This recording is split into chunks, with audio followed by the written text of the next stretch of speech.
Dito muna tayo sa kwarto for today's vlog. Kasi, nandun sila sa, sala. Tsaka yung anak ko nanonood ng TV. Kaya, medyo maingay yung TV. Kaya, dito na muna ako sa kwarto mag-vlog. So, meron ako ditong mga inihanda. Ayan. So, for today's video, guys, gusto kong mag-share ng mga requirements na dinala ko sa interview sa US Embassy. Kasi para may alam din kayo, may idea kayo kung anong bang mga dapat dalhin. And then, you have to make sure that you have everything that you need para walang delay sa process ng K1 visa application nyo. So, ayun guys, just to let you know, I married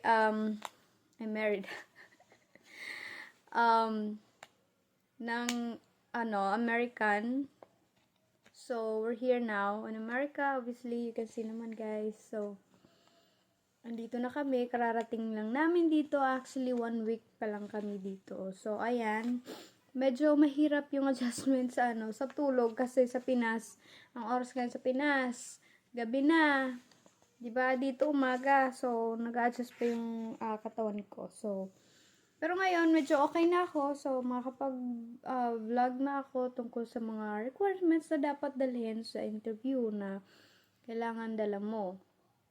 Ayan, guys. So, para makatulong tayo doon sa mga K1 visa applicants din na nag-start mag-gather ng mga requirements nila.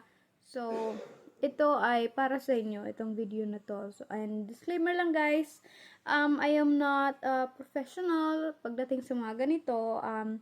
This is just based on my experience, based sa mga dinala ko, sa experience ko. This is just all about based on my experience lang naman. So, I just wanna share this to you guys para makatulong din sa inyo. Kasi nung nagsisimula pa lang ako, during our application talaga, tapos nagsimula nang ma-approve, nag-start kami mag-gather ng mga requirements, ganun din yung mga ginagawa ko. Nanonood ako ng mga vlogs, ano ba yung dapat dalhin, baka kasi may makalimutan ako. Syempre, mahirap na may makalimutan tayo. Kasi ako from Leyte, tapos nag-fly, biyahe papuntang Manila. Syempre, sayang naman yung gastos mo, yung hotel, ayan, yung flights, kung pagdating mo doon, kulang pala yung dala mo. Diba? So, we have to make sure na we have everything we need bago tayo pumunta ng interview.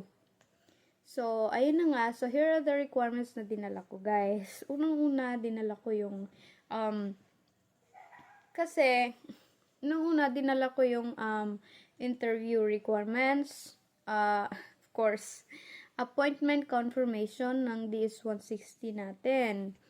So, if you have K2, ganun din ang dadalhin mo. Yung appointment, DS-160 confirmation, hindi na yung mismong DS-160. Yun lang, yung confirmation ng appointment. Ganon, yun lang. DS-160 na meron ako dito. Kita ko kayo, guys. Para may alam kayo kung ano dapat dalhin. Ayan, kasi hirap pag wala kulang yung dala mo. Pero hanapin ko guys, for you guys. Kasi I want to help you din guys. Kasi hindi biro yung pinagdaanan ko para makarating dito. Hindi biro yung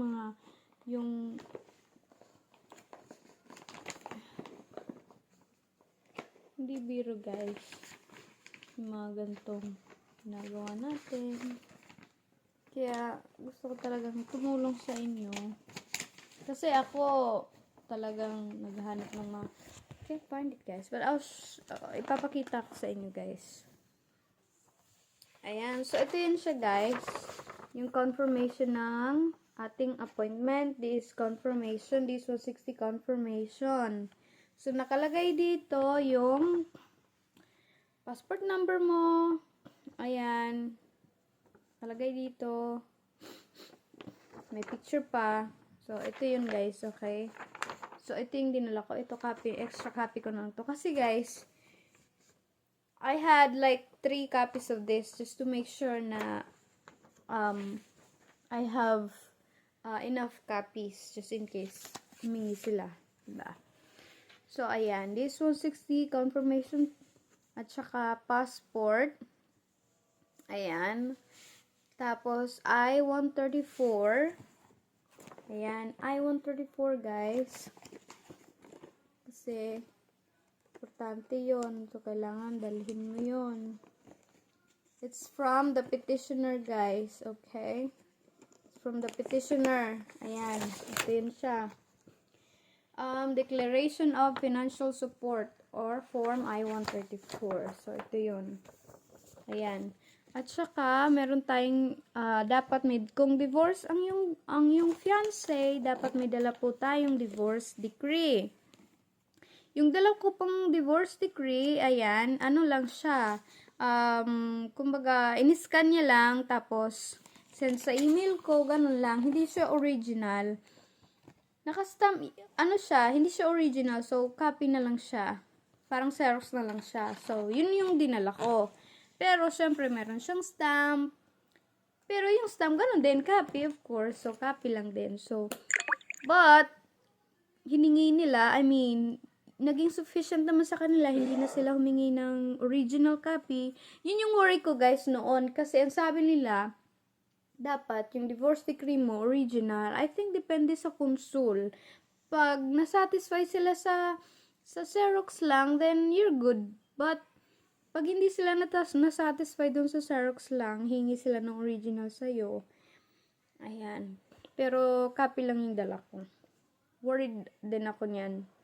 Proof of relationship, guys. So meron tayong proof of relationship dito. Kasi si fiancé ko, nagpadala siya sa akin dati. Tapos, yung pinadala niya, meron siyang Valentine's letter. Ayan, may Valentine's letter pa siya dito, guys. So, one of the proof of relationship na may papakita mo sa kanila to prove that your relationship hindi siya lang. So, it's like genuine. And then, I got this from his Titi Jenny. And then, I have here also the receipt nung pinadala niya. Kasama yung As I have here also a communication on Facebook. Yung mga greetings doon, guys. Yung mga happy anniversary. Kasi 6 years na kami, guys. So, happy anniversary. Happy birthday. Or happy Valentine's Day, mga ganon, guys. So, nandito siya. I mean, print ko siya, guys. Lahat to sa Facebook. Kinuha ko, guys. Ayan, yung anniversary namin. Ayan, pinost ko. Tapos, maganda dito, guys. Yung nagpo-post siya. Tapos, may reply ka na ganito, I love you, mga ganon, mga ganyan-ganyan. So, nag-post siya, nag-reply ka, I love you, mga ganon, nakikita. So, those are strong proof of relationship, I believe. So, ito naman, conversation sa Facebook. I mean, Messenger. Yung mga conversation namin sa Messengers. Tapos, yung mga tawagan namin dyan na umaabot ng 1 hour, 25 minutes. Umaabot kami ng 1 hour, 37 minutes. Meron nga ditong 3 hours and 37 minutes. Ganon. Yung mga call logs nyo, ayan, I think this is from Messenger. I have also from WhatsApp, guys.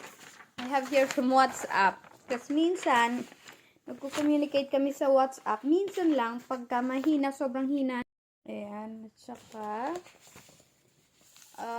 ito yung pangalawang visit niya kasi dalawang beses siyang nag-visit. So, ito yung another photos nung pangalawang visit niya dito doon sa Pilipinas. Diyan sa Pilipinas. So, ayan, meron ding watermark kung kailan. Ayan, mga picture. So, ayan guys, anything na proof of relationship nyo, kailangan nyong dalhin yun. Ano pa ba yung mga proof of relationship ko? Ayun lang, yung mga post sa Facebook, yung mga tag-tag, gano'n naming dalawa. Yun yung mga dinala ko na proof of relationship, yung mga itinerary niya, yung sa hotel, ng mga, ayan, yun yung dala ko guys. So, yun yung proof of relationship namin. At saka, meron din kaming dalang NOAA 1. Ito yung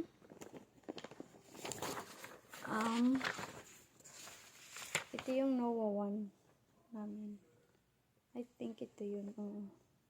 Notice of action. Ito yung unang na-receive mo nung na-approve yung, yung na-receive nila yung application. Ito naman yung NOAA 2. Nung notice of action, ito nung na-approve. Like, your visa is approved. Ayan. So, ito yung dala ko. At saka, tax return. 3 years ng tax return ng yung fiancé. So, yung dala namin, 2020, 2021, and 2022. Yun yung dala ko, guys. Tsaka, birth certificate mo, ng birth certificate ng beneficiary, like me, I'm the beneficiaries of birth certificate ni beneficiary, tsaka, original yun guys, PSA, at saka police clearance, original, tsaka NBI clearance, Senuma, original lahat yon. Tapos 2x2 pictures. Yung mga 2x2 nyo guys, na ginamit nyo dito sa DS-116 nyo, yung sa DS-116. Pag ito pa din yung dinala nyo doon sa interview, papaulit nila guys, kasi gusto nila yung updated, as in yung bago lang na na photo. So, para hindi na kayo, kasi pipila kayo doon eh. So, pag pinaulit sa'yo yung picture, mayroon naman doon nagpipicture sa labas.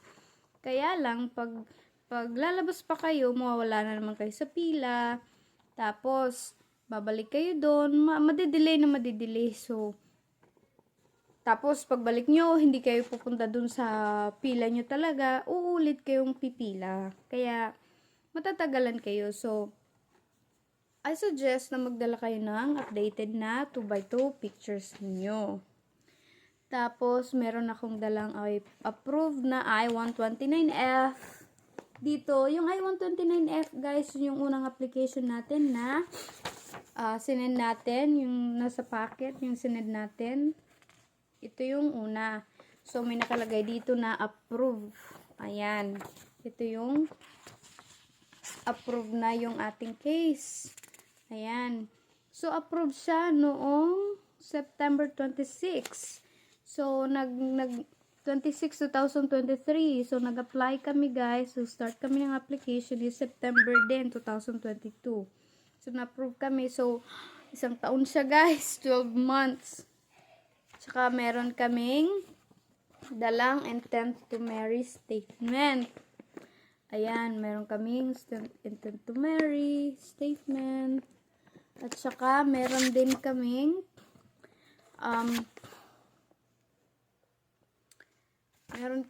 divorce tax return, divorce decree, employment verification, guys. So, kasi, importante yung employment verification, may trabaho ba ang fiancé mo, bank statement. Sa bank statement, makikita kung magkano yung pera nyo doon. Ito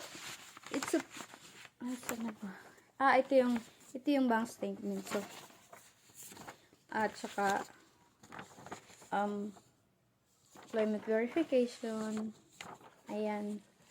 Kailangan to guys, kasi para masatisfy mo yung consul na your fiancé can support you pag nandito na kayo sa US, na kaya niya kayong buhayin, na he has the means to do that. May trabaho siya, meron siyang enough na income para sa inyo, lalo na kung may anak ka pang dala.